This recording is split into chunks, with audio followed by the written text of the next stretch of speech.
नजर से अपना अंतरा सुरू करतो नहीं बस नजर से अपना जे जान मारे नजर से अपना जे जान मारे उतीर काहे बगल में राखी हवा के झोंका जब सनसनाला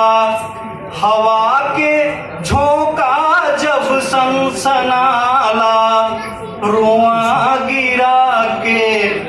डरेला बाती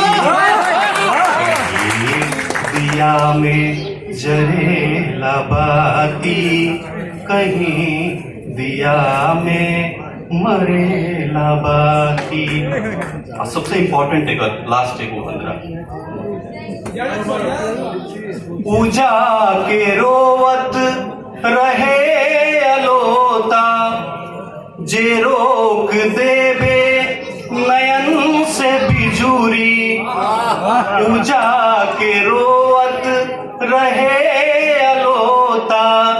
जे रोक देवे नयन से बिजुरी कबो केहू के कफन जरावे कबो केहू के कफन जरावे कबो केहू पर धरेला बाती